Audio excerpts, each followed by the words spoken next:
Eso, ya está grabando. Sí, muy bien. Porque en el canal de YouTube, se los voy a poner por el chat.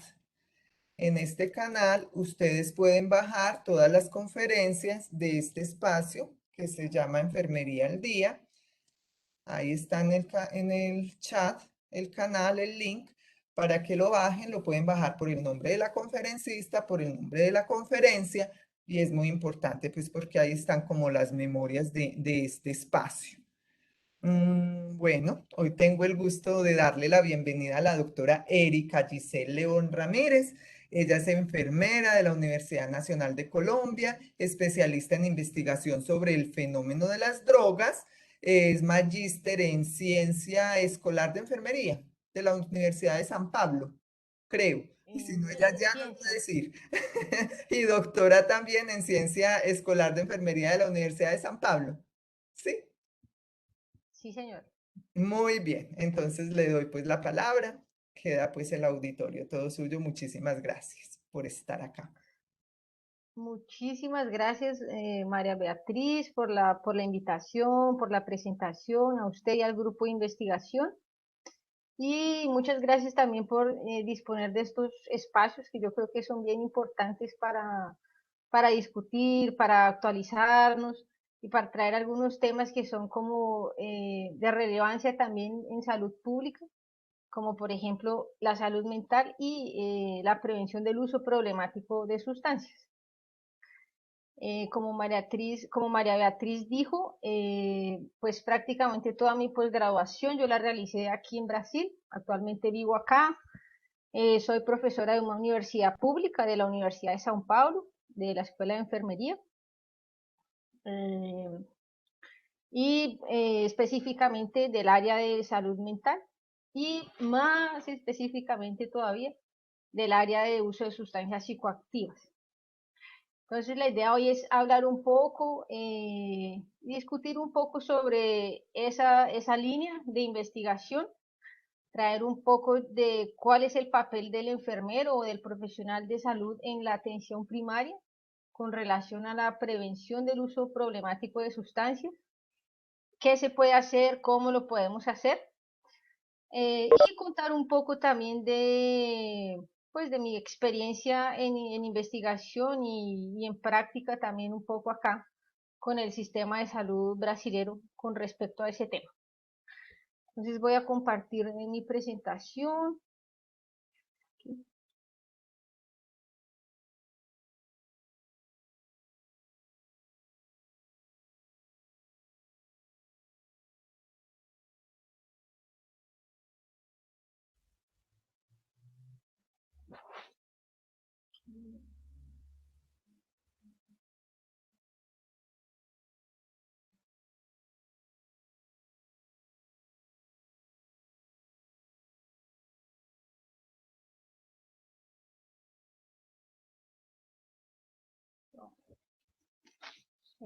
Bueno, cuando nosotros comenzamos a hablar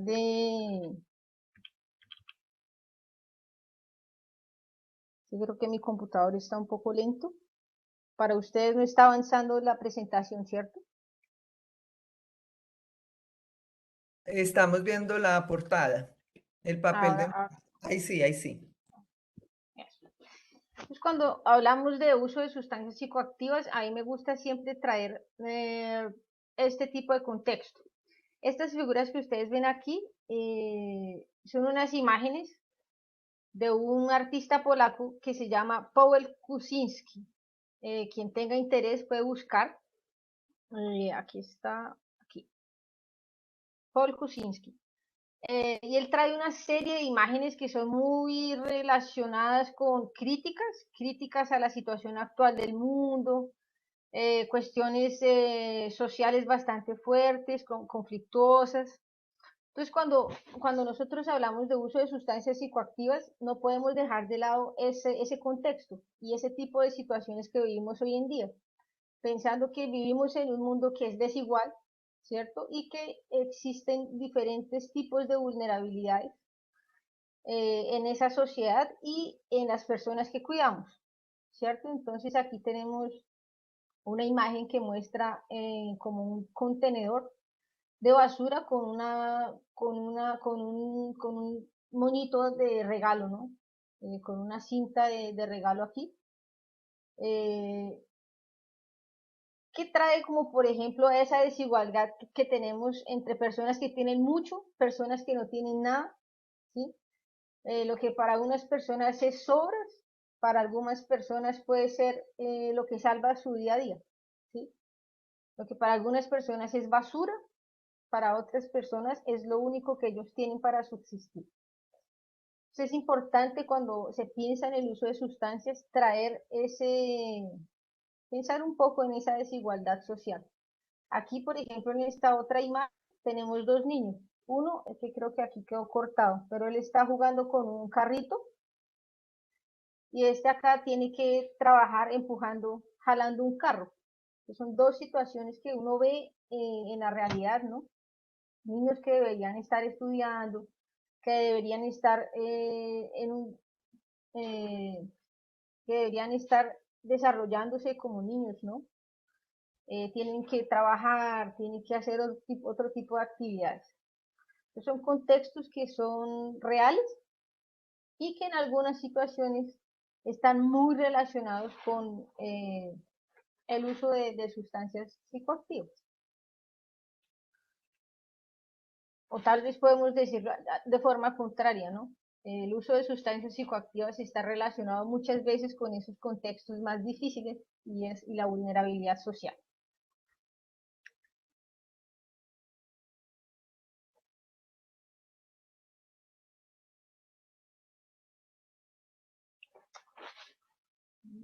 Mi computador está como con algún problema. Aquí. Pues antes de entrar a hablar sobre el papel del enfermero o de los profesionales de salud con el uso de sustancias, nosotros trabajamos mucho con tres aspectos fundamentales para trabajar con los usuarios. Y es nuestra actitud, que es una de las líneas de investigación que nosotros tenemos en el grupo de investigación aquí en la Escuela de Enfermería, que es el estudio de las actitudes. ¿Por qué? Porque nuestra actitud, ella nortea nuestras acciones. Pues si yo tengo una actitud negativa frente a alguna situación, eso va a hacer con que las acciones que yo tenga frente a eso tengan esa carga negativa. Entonces es importante siempre trabajar con las actitudes que tenemos frente al uso de sustancias y frente a los usuarios. Que queriendo o no, nosotros somos seres humanos y los seres humanos estamos llenos tenemos nuestros valores, ¿cierto? Tenemos nuestras propias creencias que vienen también de nuestra propia, de la creación, de la creación, de la educación también en nuestras familias, en el colegio, cómo crecimos, el contexto en el cual crecimos. Y somos seres humanos. Cuando somos profesionales de salud, nosotros venimos cargados de todo eso, todo ese equipaje, ¿cierto? A lo largo de nuestras vidas, que de una u otra forma acaba influenciando la relación que tenemos al cuidar con una persona que usa sustancias, ¿no? Por ejemplo, si yo ya tuve en mi familia casos de personas que tuvieron algún problema con el uso de sustancias y tuve una experiencia traumática con eso, con esa situación, de una u otra forma, esa experiencia que yo tuve va a influenciar el cuidado que yo pueda prestar a esa persona, a ese individuo. Entonces es importante siempre rever, reflexionar sobre nuestra actitud. ¿Qué actitud será que yo tengo cuando encuentro uno de esos usuarios en los diferentes servicios, no solo en la atención primaria, en urgencias, por ejemplo? No sé si aquí hay alguien que trabaje en urgencias. O por ejemplo en un servicio de hospitalización. Siempre, siempre, siempre en algún lugar, siempre va a haber usuarios que están relacionados con el área de salud mental o con el uso de sustancias psicoactivas. Entonces no es específico de servicios especializados y tampoco es específico de la atención primaria. Yo voy a encontrar estos individuos en todas las redes de atención que ustedes se puedan imaginar. Es importante siempre rever nuestra actitud. Comunicación, proceso importantísimo durante el cuidado. Se realiza sobre lo previsto. Y la escucha cualificada, aprender a escuchar. Importante esos tres aspectos siempre que yo voy a hablar de sustancias psicoactivas. Y también en otros procesos de cuidado. Como vamos a hablar de eso hoy, es importante tener en consideración esos tres elementos. ¿Qué más es importante? Me gusta mucho hablar yo siempre digo, ¿cuáles son las gafas que usted se va a poner hoy? ¿Sí? Cuando usted atiende a una persona, ¿con qué gafas usted la va a mirar? Se puede colocar las gafas del estigma, se puede colocar las gafas de juzgar, se puede colocar las gafas del prejuicio, o se puede colocar unas gafas que le permitan tener una visión basada en el conocimiento, en la evidencia, en la empatía, que le permita crear un vínculo con esas personas y crear una relación terapéutica con esos usuarios. Y bueno, entrando un poco más en lo que se dice del uso de sustancias psicoactivas, las más utilizadas en Colombia, pues tenemos las drogas lícitas y las que no son, y las que son ilícitas, ¿cierto? Pues pensando en sustancias ilícitas que no son legalizadas, tenemos la marihuana, ¿cierto? Es la sustancia ilícita de mayor consumo en el país. 87% del uso es relacionado con la marihuana. Tenemos otras sustancias que también son bastante utilizadas, como la cocaína, el bazuco o el éxtasis, que también tienen altos impactos en relación a la salud pública, pero aún así esos impactos no son tan altos cuando uno los compara con otras sustancias que son legales, que son lícitas, como por ejemplo el uso de cigarrillo, ¿cierto? El uso de tabaco o el uso de bebidas alcohólicas, ¿sí? Tenemos también, no menos importante, un aumento en el consumo de heroína. Yo no sé en Armenia también después si alguien tiene alguna idea sobre esto y quisiera comentar. El aumento del consumo de heroína en algunas ciudades se ha reportado uso inyectado de heroína. Aquí, en esta referencia que fue, no la traje aquí, pero fue un estudio realizado por la Universidad de los Andes en el 2018. Y aquí presentan Armenia como una de las ciudades que tuvo un aumento en el uso de esta sustancia por uso inyectable. Armenia, Medellín, Pereira, Cúcuta, Cali y Bogotá en uno de los últimos lugares. Dos Quebradas y Santander de Quilichao. Entonces hay un aumento, pero tampoco es un uso tan preocupante y tan alarmante como el uso de las sustancias lícitas, repito, como el cigarrillo, el tabaco y el uso de bebidas alcohólicas, ¿sí? De acuerdo con este otro estudio de la OPAS en 2017, con relación al uso de alcohol, vemos que Colombia es uno de los países que reporta tasas más altas de consumo de alcohol en los últimos 30 días. Entonces ustedes ven aquí que está en rojo, es el que más consume.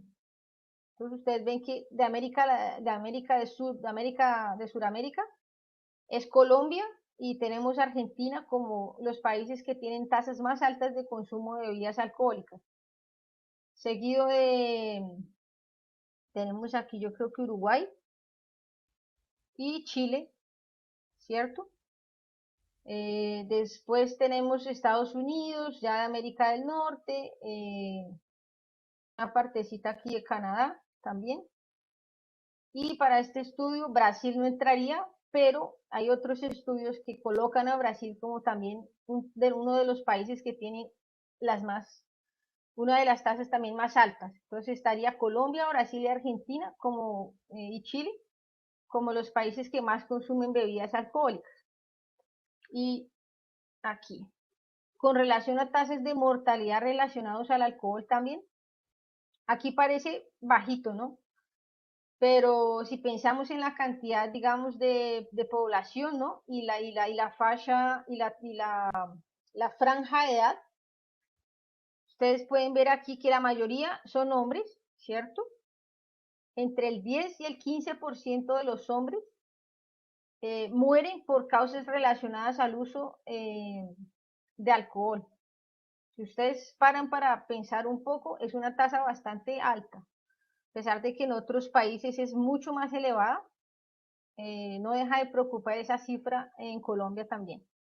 Y si ustedes ven aquí, aquí en el pico, si ustedes ven la franja de edad, ¿no? Ustedes ven que aquí todavía alcanza una parte de personas de 40 a 50 años, 40 a 60, que todavía es una edad que es considerada productiva, ¿cierto? Las mujeres tienen una tasa de mortalidad más baja, a pesar que en los últimos 3 años y más por la pandemia, esto aquí también, este valor también aumentó un poco. Y yo estoy hablando de eso porque lo que yo voy a hablar hoy y está también muy relacionado con mi línea de investigación es más enfocado al uso de bebidas alcohólicas. ¿Por qué? A pesar de que sí tenemos usos problemáticos con otras sustancias, el alcohol es la sustancia más problemática en el mundo, en Colombia. ¿Por qué? Porque es una sustancia lícita, es culturalmente es aceptada. Entonces nosotros vemos que, por ejemplo, yo me acuerdo mucho en mi familia, ahí en Armenia, los niños cuando tenían 5 o 6 años en las fiestas de los adultos eran felices dándole aguardiente a los niños. Y si era hombre, celebraba que el niño tomara y no hiciera caras, o que el niño tomara y le gustara, o que el niño cogiera las copas y tomara. Era celebrado. Y yo creo que todavía. Entonces hay una cultura alrededor de esto. Y el alcohol es una de las sustancias que más mata, ¿sí? Pensando en el conjunto de sustancias psicoactivas. Porque primero está el tabaco y después tenemos el alcohol, ¿sí? Entonces, por esos motivos, voy a enfocar un poco más eh, las intervenciones que hacemos con relación a la prevención del uso problemático de bebidas alcohólicas. Y el uso del alcohol tiene, como todo, tiene dos caras, ¿cierto? Entonces, si por ejemplo no fuera interesante para algunas personas tomar, las personas no tomarían, ¿cierto? Si de una u otra forma no trajera un placer, ¿sí? Las personas no tomarían. O de los que están aquí, por ejemplo, ¿quién no se toma una cerveza de vez en cuando? O después del trabajo se toma una cerveza, o el fin de semana, un asado, que el cumpleaños del primo, que el cumpleaños del amigo. Y es rico, es agradable, es placentero, ¿cierto? Entonces, siempre el uso de sustancias, exactamente, como Ruth dice, es rico, riquísimo. Tomarse una cervecita de vez en cuando, un aguardiente, un ron. Y lo mismo pasa con otras sustancias también. Hay personas que de vez en cuando les gusta fumar un poco de marihuana, en fin, porque esto es una discusión que podemos dejar para otro momento. Pero enfocándonos en el uso del alcohol, siempre tiene dos caras. Entonces hay una cara que es chévere, porque uno toma, se relaja, está esa sensación de relajarse, la sensación de estar feliz con los amigos, de compartir un momento. Entonces esa función de socializar, ¿cierto? Que está asociada al uso de alcohol. Hay una parte cultural también que es muy importante. Y por el otro lado vienen las consecuencias de ese uso cuando ese uso es problemático. Y aquí viene la siguiente pregunta para ustedes. ¿Será que todas las personas que todos los que tomamos, que usamos alcohol o que usamos otras drogas, somos dependientes? ¿Ustedes qué creen?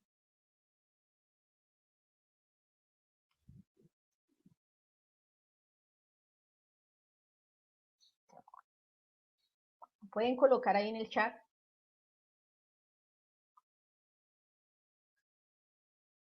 María Beatriz dice que no. Puede haber alguien que piense que sí. Y ahí yo voy a preguntar, ¿será que alguna de las personas aquí que bebe se considera dependiente? ¿Será que si yo me tomo una cerveza todo fin de semana, sería dependiente? ¿O será que si yo tomo todos los días después de que salgo del trabajo, soy dependiente?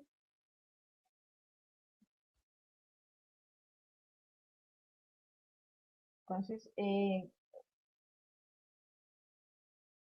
Ricardo dice que si será, tal vez, ¿será que sí? ¿Será que no? Puede ser. Bueno, entonces, para definir eso con más precisión, nosotros profesionales de la salud, tenemos la definición de los patrones de uso. ¿Sí? Los patrones de uso, exactamente, Ricardo, para pensar. Y a partir de eso que yo voy a decir ahora, usted va a pensar más todavía.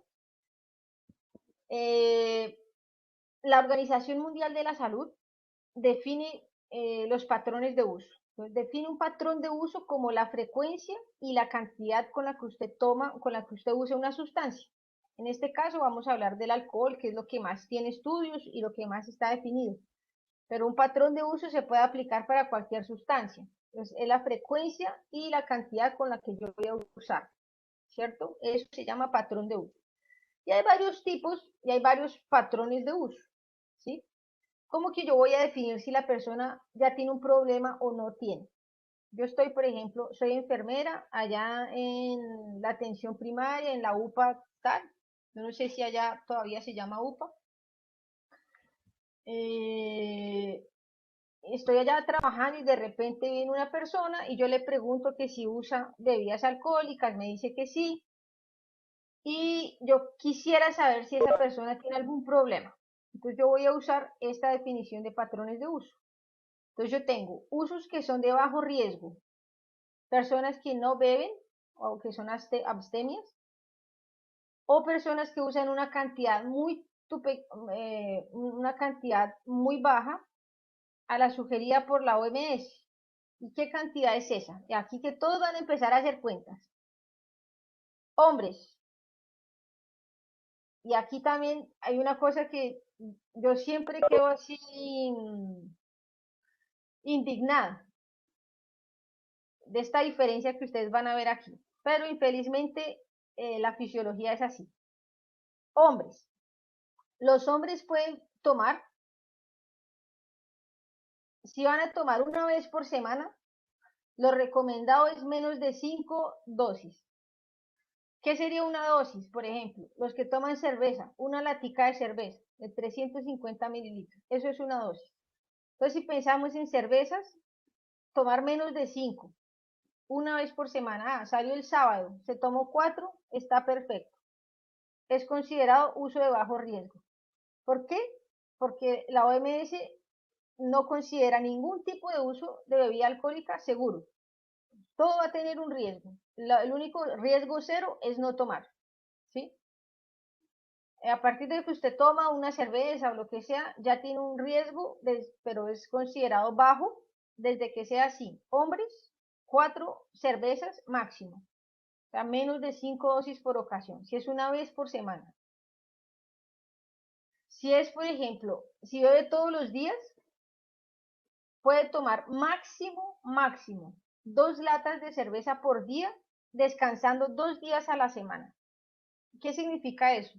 Yo me puedo tomar 2 cervezas el lunes, 2 cervezas el martes, 2 cervezas el miércoles, 2 el jueves, 2 el viernes y el fin de semana no tomo. O puedo alternar los días de la semana, en fin, sin que yo ultrapase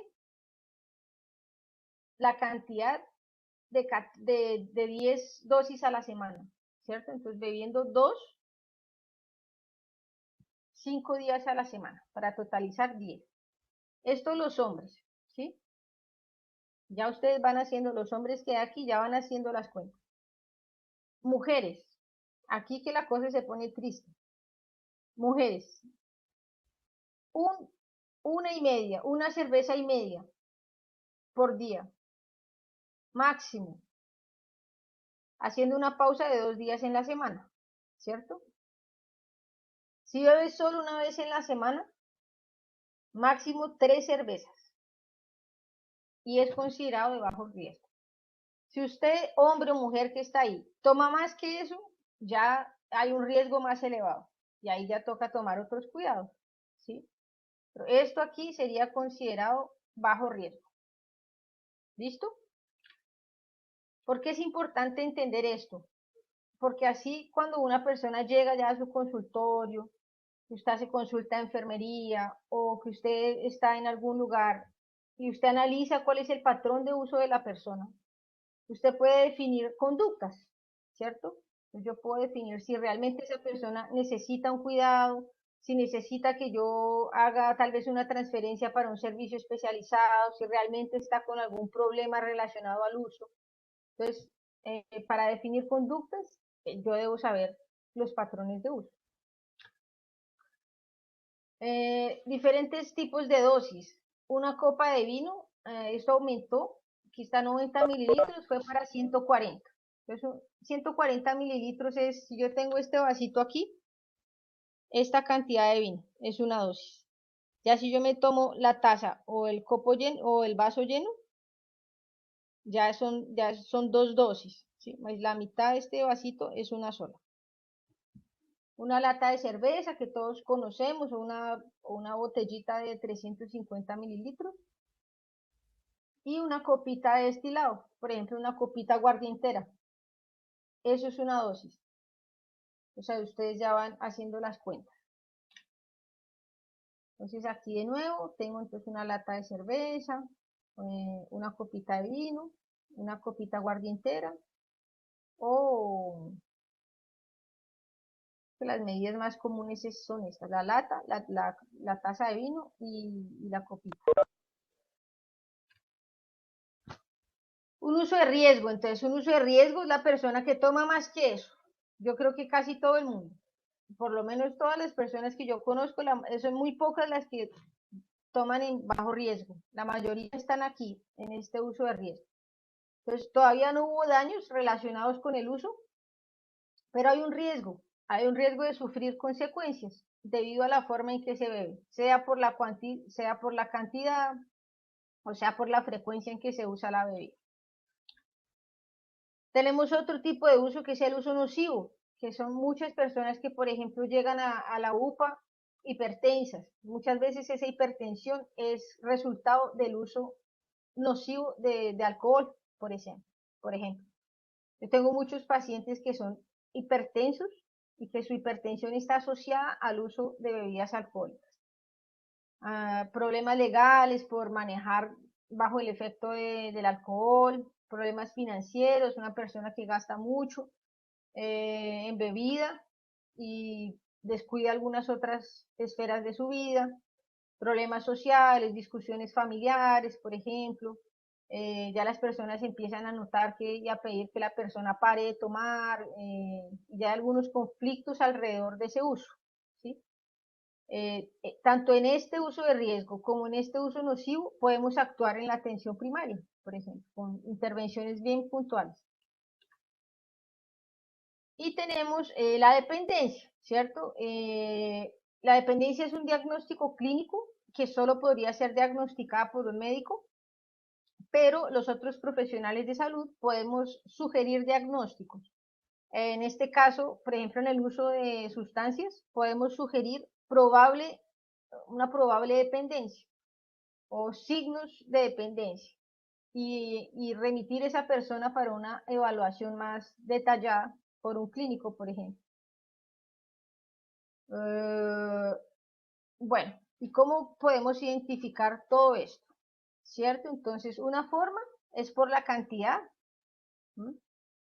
basándonos en esta cantidad que yo coloqué aquí, ¿cierto? Diferente de hombres y mujeres. Y Y yo digo que estoy indignada, siempre me quedo indignada es porque los hombres tienen derecho a tomar más, ¿cierto? Debería ser igual.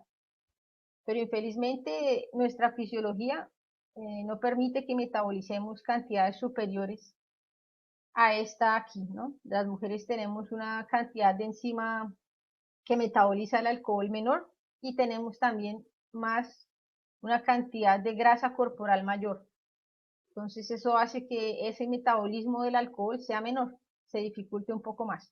Entonces hay mujeres que comienzan a tomar,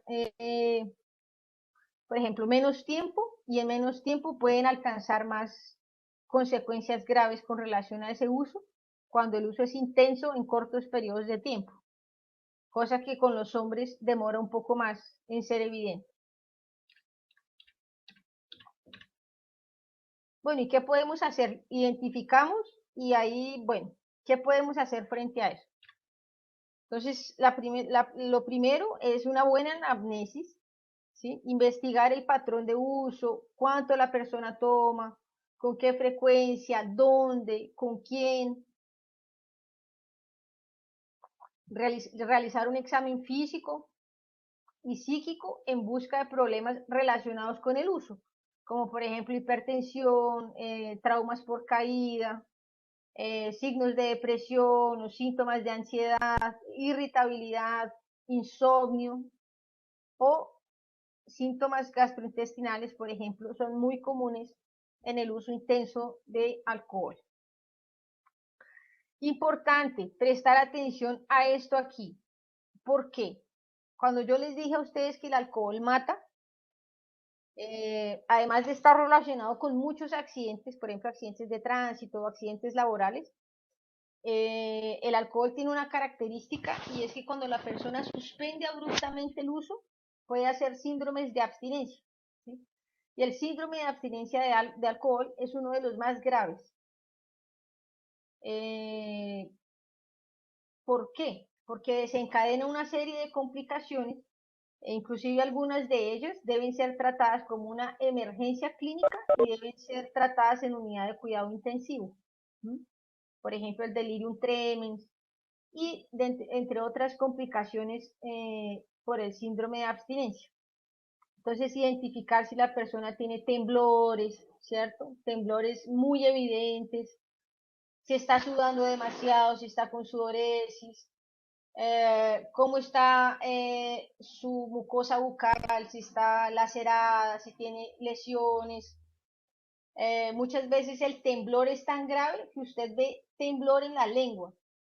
Ya vi varios pacientes que estaban en síndrome de abstinencia y el temblor en las manos era no tan grave, pero tenía temblor en la lengua. Es una señal que indica que el síndrome de abstinencia puede ser entre moderado y grave, ¿sí? Quemaduras en el rostro o en las manos, irritación nasal importante. Entonces son señales que nos dicen, bueno, este paciente necesita de una atención mayor, de investigar mejor qué es lo que pasa. Bueno. ¿Y cuáles son los objetivos de hacer esa evaluación inicial del usuario de sustancias? Primero, atender urgencias y problemas que requieran cuidado inmediato, ¿sí? Como por ejemplo una crisis de abstinencia alcohólica. Identificar el patrón de uso, identificar complicaciones clínicas, sociales relacionadas con el mismo, investigar si hay alguna comorbilidad psiquiátrica, identificar cuál es la motivación que esa persona tiene para tanto para usar como para hacer un cambio en ese hábito que tiene de uso, y determinar, y esto aquí yo creo que es una de las cosas más importantes, determinar el nivel de atención en salud. Si es una persona que realmente yo puedo atender en una UPA, si es una persona que necesita de una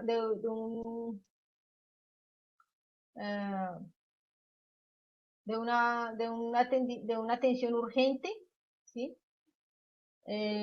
O si realmente él da tiempo y lo puedo remitir a un centro más especializado, por ejemplo, para dependencia.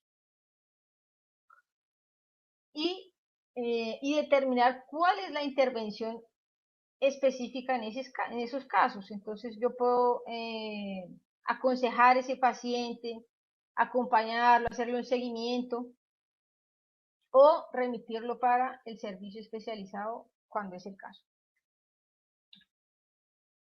Posibles emergencias. Entonces cuando yo les dije el síndrome de abstinencia, ¿cierto?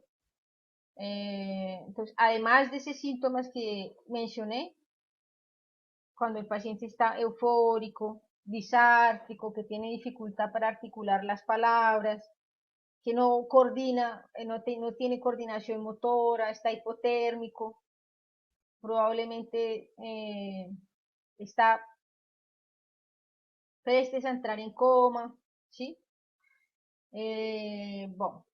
Bueno, y como ya dije, el delirium tremens que sería una emergencia y que debería ser tratado también en unidad de cuidado intensivo.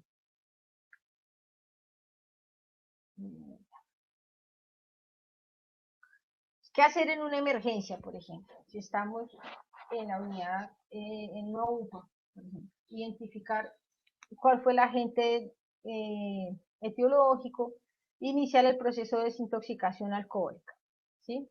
Entonces, ¿cómo se hace este proceso? Hidratación endovenosa. Proporcionar un ambiente tranquilo, monitorizar los signos vitales. En este caso no es posible realizar ningún abordaje psicosocial. En este caso el abordaje es netamente clínico, ¿sí? Garantizar la permeabilidad de las vías aéreas y evaluar la necesidad de intervención farmacológica, ¿cierto? Cuando el caso es de una persona que no está intoxicada, ¿cuáles serían los abordajes psicosociales de enfermería con estos usuarios? Yo tengo varios elementos que son propios del enfermero o de la enfermera y tengo otros que vienen de otras disciplinas como la psicología, por ejemplo. ¿Sí? Que hay como una mezcla entre sociología, psicología y enfermería se apropió un poco de esas intervenciones. Entonces tengo la entrevista motivacional, la intervención breve, estas dos son bien, tienen elementos en común. Tengo la comunicación terapéutica y el relacionamiento interpersonal en enfermería de Hildegard Peplau, ¿sí? Entonces son elementos que son muy útiles para ser utilizados en la atención primaria y algunos en servicios especializados también. Aquí es importante también resaltar que muchas de estas cosas nosotros ya las hacemos en nuestra práctica, solo que no les colocamos nombre. Y ahí yo también les hago una invitación a ponerle nombre a las cosas que hacemos.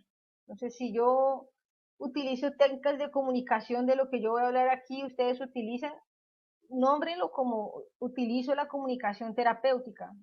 Si utilizo elementos de relacionamiento interpersonal, nombrarlo como tal, porque eso valoriza también nuestro trabajo y más en salud mental, que el reconocimiento también es bien difícil y que no existe, digamos, una valorización tan grande de nuestro trabajo en el área. Yo voy a enfocar un poco más en la intervención breve, que es una intervención que yo vengo trabajando ya hace unos 5 años.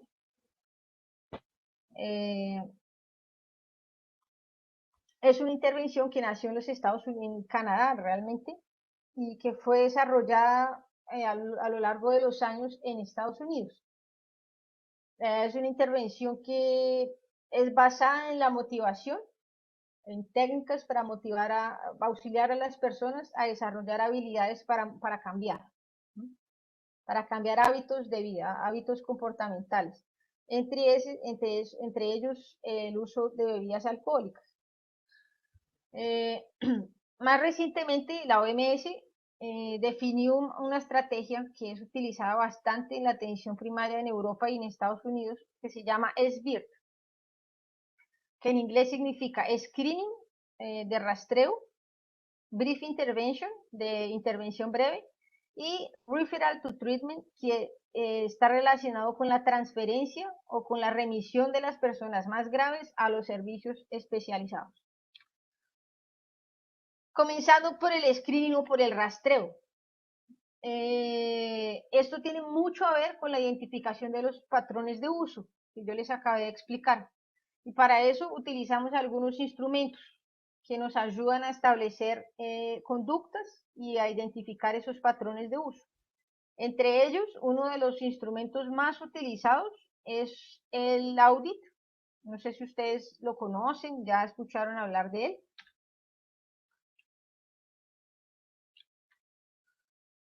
También es un instrumento americano, pero él fue traducido a muchas lenguas. Fueron realizados estudios, yo diría que en casi todos los países del mundo, ensayos clínicos, una serie de estudios robustos que generaron una evidencia muy fuerte sobre la efectividad de este instrumento para identificar los diferentes patrones de uso. Entonces, es un instrumento que tiene dos partes.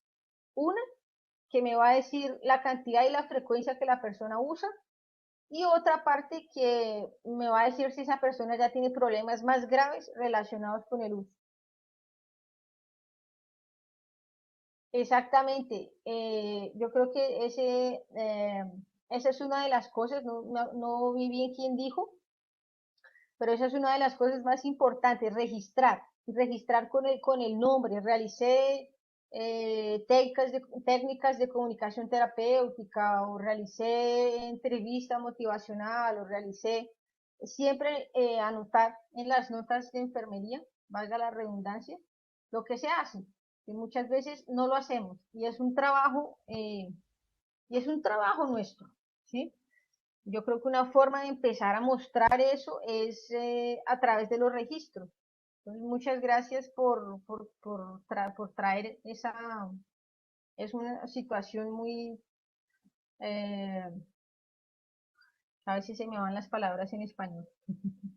Que compete bastante con lo que estamos haciendo, con lo que se está diciendo acá. Bueno, y este instrumento son 10 preguntas, ¿sí? Muy simples, fáciles de hacer, y él tiene una puntuación que me va a indicar cuál es la conducta a seguir. Entonces me facilita la vida, no tengo que pensar mucho en qué hacer, el instrumento ya me va a indicar cuál es la conducta más apropiada. Entonces, personas que están en la zona 1, entre 0 y 7 puntos, que son los que tienen bajo riesgo, prevención primaria. Si la persona no usa, reforzar ese comportamiento, y si usa poco, también reforzar ese uso mínimo, ¿no? Para que la persona se mantenga en este patrón y no aumente la cantidad de bebida alcohólica. En la zona 2 y 3, o sea, de quien puntúa, quien tiene 8 a 19 puntos, ¿sí? Realizar intervención breve, que es lo que ya les voy a explicar, ¿sí?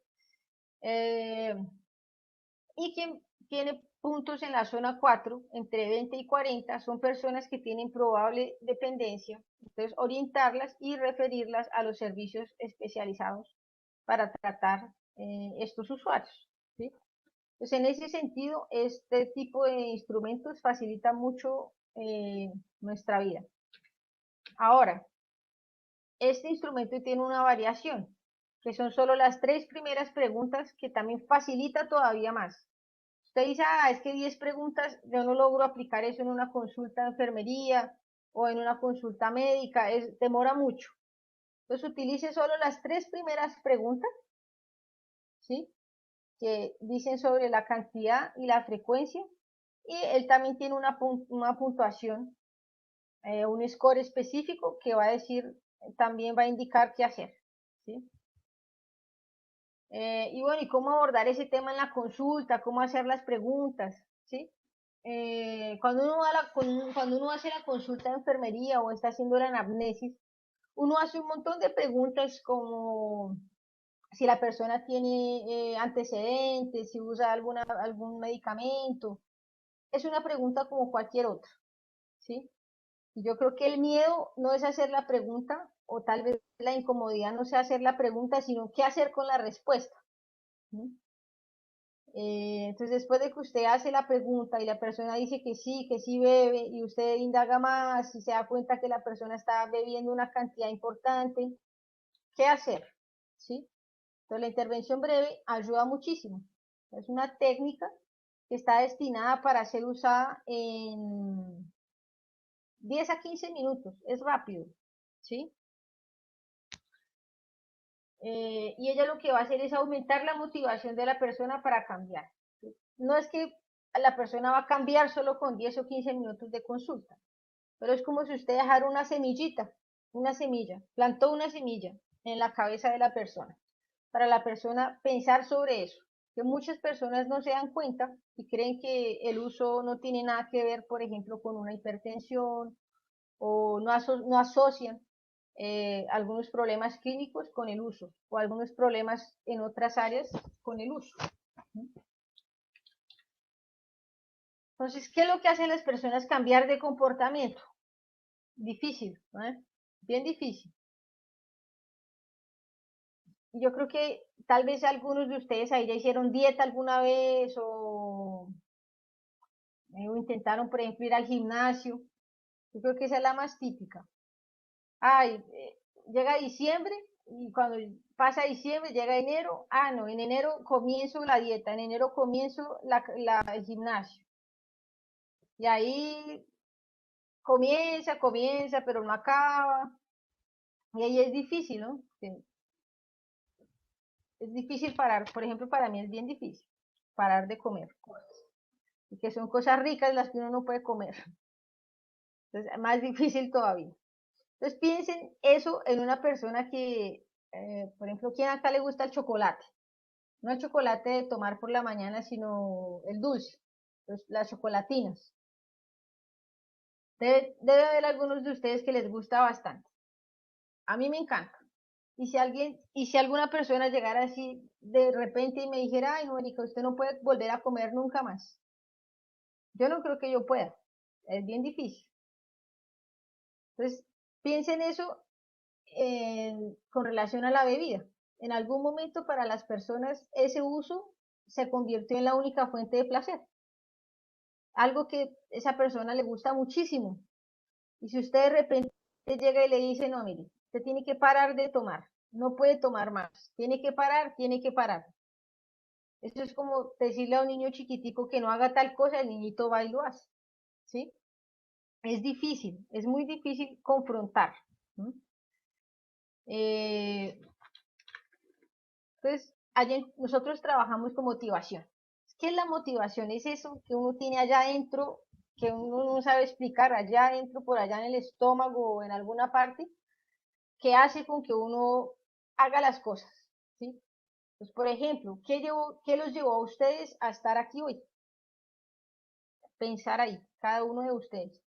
¿Qué los llevó a hacer eso? Por ejemplo, yo estoy aquí porque me gusta hablar de esto es lo que yo hago, y me encanta conversar con otras personas y transmitir eh, esto que yo, lo poco que he podido aprender a las otras personas. Eso me motiva. Entonces es una energía allá adentro que me empuja a hacer las cosas, ¿sí? Si no me gustara, tal vez me daría más pereza. Diría, ay, no, imagínese, un jueves después de trabajar, aquí ya van a ser las 8 de la noche, ¿sí? Entonces, la motivación es eso que las personas, es una energía que las personas tienen adentro, que cada uno de ustedes tiene ahí y que los empuja y que los lleva a hacer diversas acciones, ¿sí? Entonces es una energía de la persona, una energía interna e intrínseco, hace parte de la persona. Entonces, ¿cómo trabajamos nosotros con esa energía interna? Entonces, el punto es descubrir qué es lo que motiva a esas personas. A veces es el amor a la familia, a veces es los planos que tienen en el futuro. ¿Y cómo vamos a hacer eso? La intervención breve, ella trae 6 elementos, ¿sí? Que vamos a usar durante la consulta para para remover esa energía, para traer esa motivación de la persona. La primera de ellas hacerle una devolutiva. Sí, no sé cómo se dice eso en español, vamos a pensar. Devolverle, informarle al paciente el resultado de lo que nosotros hicimos. Si yo apliqué unas preguntas, informarle cuál fue el resultado. Entonces, dar una devolución de eso. Y siempre aclararle cuál es la situación. Entonces, aquí un ejemplo, por ejemplo. Don Fernando, el resultado del cuestionario que le realizamos mostró que de la forma en que usted está viviendo puede tener algunas consecuencias negativas en su vida. Eso quiere decir que retroalimentación, muchísimas gracias, exactamente, es eso mismo. Exactamente, hacerlo partícipe, ese es el objetivo. Entonces esto significa que si usted continúa viviendo de esa manera, su hipertensión puede empeorar, usted puede tener más problemas con su familia, y aclarar, ¿no? Aclarar cuál es la situación y qué es cuál es el riesgo que podría traer si él continúa usando. Y explicar la puntuación, mire, dio tantos puntos, está en esta zona, que significa que usted hace uso de riesgo, uso nocivo, y explicar de qué se trata. La responsabilidad. Entonces, aquí se trata no de responsabilizar al usuario en una forma de confrontarlo, de decirle, no, usted bebe, usted mire a ver qué es lo que hace. ¿Sí? No es ese tipo de responsabilidad. Es intentar promover el autocuidado. ¿Sí? En otras palabras, él es la única persona o ella que puede tomar esa decisión de cambiar o de reducir o de parar, dependiendo cómo la persona tenga su percepción del uso. La única que puede tomar esa decisión de cambio es ella. Entonces yo no tengo cómo decirle a la persona qué hacer o qué no hacer, que es un adulto, ¿sí? Y la persona debe ser consciente de que la decisión es de ella. Pero yo estoy informándole que ese uso trae unas consecuencias y ahí vamos a mirar de qué forma vamos a lidiar con esas consecuencias negativas, ¿sí? Entonces, siempre con base en la negociación. Entonces, no obligar a la persona ni decirle de forma prescriptiva qué es lo que tiene que hacer y sí entrar en un acuerdo para que ella pueda tener ese autocuidado más preservado, ¿cierto? Orientaciones claras y simples sobre disminuir o interrumpir el uso. Y aquí es importante, yo creo que aquí, no. Aquí trabajamos mucho con reducción de daños, ¿cierto? Que es un concepto que aquí en Brasil hace parte de una política y tiene una historia de desarrollo bien importante. Y la reducción de daños es, en pocas palabras, así resumiéndolo mucho, yo puedo reducir daños de la siguiente manera. Si la persona quiere reducir su uso de alcohol, eso es una reducción de daños, ¿cierto? Está disminuyendo el uso. ¿Qué puede acompañar esa disminución del uso? Hidratarse mejor, entonces aconsejar a la persona para que se hidrate, tome una agua, se tome un jugo mientras bebe. Eso es bien difícil porque culturalmente a veces la persona no quiere tomar agua porque se le baja muy rápido el efecto. Entonces es una cuestión de educación constante. Hidratarse, comer, pues no beber con el estómago vacío, comer alguna cosa antes, durante y después, no manejar, no tomar solo, la mujer también no tomar sola, salir con alguien de confianza, frecuentar lugares que también sean confiables, donde vendan bebida confiable, ¿sí? Entonces usted va reduciendo algunas consecuencias negativas que pueden estar relacionadas con el uso. Menú de opciones es otro elemento, que son estrategias alternativas al uso. Entonces, discutir con la persona qué otras alternativas que generen placer ella tiene, ¿sí? ¿Cuál es su forma de recrearse? Entonces, ¿será que beber es la única forma que tiene o que conoce de recrearse? ¿Qué otras opciones tenemos? ¿Las UPAs tienen algún programa o el municipio tiene algún programa donde las personas se puedan vincular para hacer actividad física, para frecuentar otros espacios, cómo está el apoyo de la pareja, en ese sentido con relación al uso. Entonces, traer todo un conjunto es como si fuera un menú, ¿sí? Pensado junto con el usuario o con la usuaria para, para intentar crear situaciones alternativas al uso, ¿sí? Estas son algunos ejemplos, personas que les gusta escribir, leer, hacer actividad física. La empatía, que es fundamental, ¿sí? No juzgar. Yo sé que, como yo dije antes, somos seres humanos, tenemos prejuicios, tenemos situaciones personales que también afectan la visión que tenemos frente al usuario que usa drogas.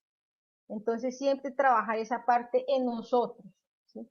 Y la cuestión de la empatía, que hace parte de todos los procesos de cuidado, ¿sí? Y no menos importante, y por último, promover la autoeficacia, que no es nada más y nada menos, sino que empoderar a la persona en el proceso de cambio. Entonces, traer cosas simples que la persona ya realizó, como por ejemplo, lograr una meta que se propuso, cambiar de casa por una casa mejor, terminar el colegio o terminar sus estudios o ahorrar un dinero. Cualquier meta que la persona se propuso y logró sirve como base para mostrarle a esa persona que la tiene capacidades y potencialidades para cambiar y para cumplir sus metas y objetivos. Entonces, rescatar esa parte también de la autoestima y todo eso asociado a la mudanza con relación a los hábitos, al hábito de ver.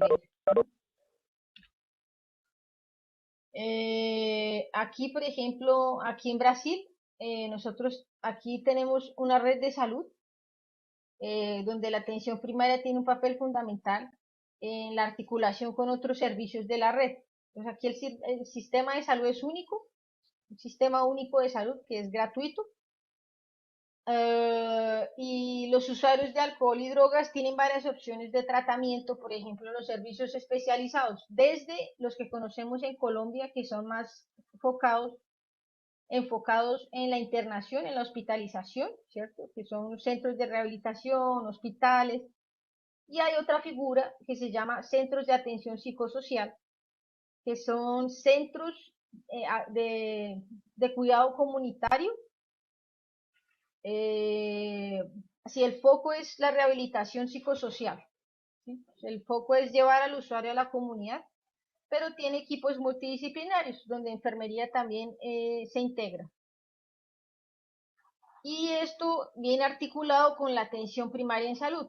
Más aquí también existe esa dificultad de la identificación, de la dificultad de los profesionales en identificar adecuadamente quién iría para el servicio especializado y quién no iría. Funciona, pero con algunas dificultades, ¿sí? Bueno, y aquí pues me gustaría abrir para preguntas. Yo sé que estamos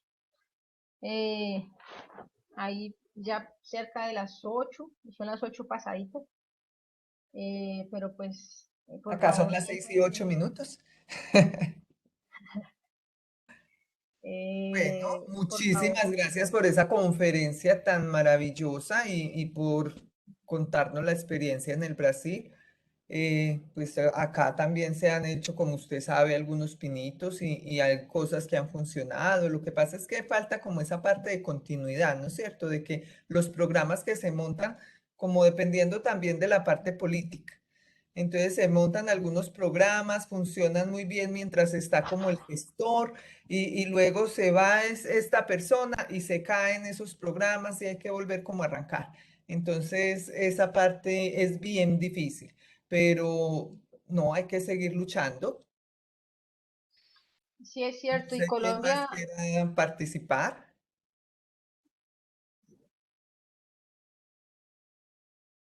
Ruth que prendió la cámara.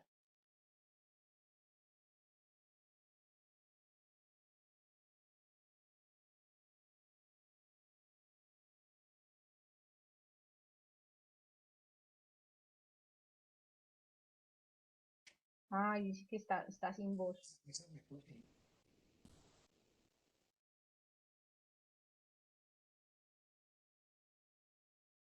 Ruth, muchísimas gracias por los comentarios ahí durante la presentación también.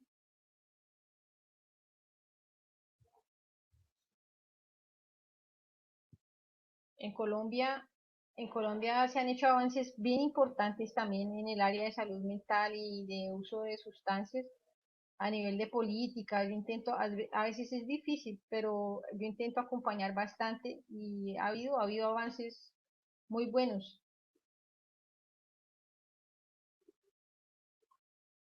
Sí, dice que muy importante cuando se toca de manera sencilla, esa parte de la intervención sencilla que nos mostró, muy importante y muy buena para tenerla en cuenta. Y sobre todo la parte del diagnóstico, ¿no es cierto? Bueno, entonces, sin más, muchísimas gracias por las felicitaciones, el abordaje para cada persona. Muchas gracias por la intervención, muchas gracias por estar con nosotros en este espacio. Queda invitada para las próximas y quedamos en contacto por si de pronto podemos hacer algo juntas que sería muy bueno que nos tengan en cuenta pues para la Universidad del Quindío, para nuestro grupo de investigación, el grupo GRIEC, trabajar en algo que tenga que ver en educación, en comunicación. Yo sé que todo este tema que usted maneja tan bien, que es una experta en eso, podemos trabajarlo desde nuestro grupo. Muchas felicitaciones y ya, hasta la próxima. Gracias a todos. Muchísimas gracias a todos también. Quedo también a disposición. Eh, María, quedo a disposición para que conversemos después para ver si podemos realmente hacer alguna cosa. Claro que sí, muchísimas gracias.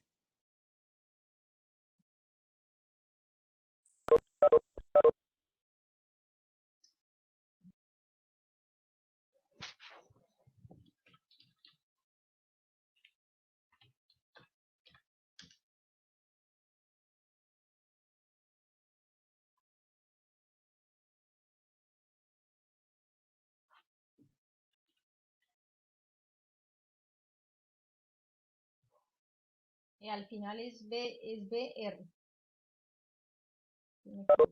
eglunr@uspi.br.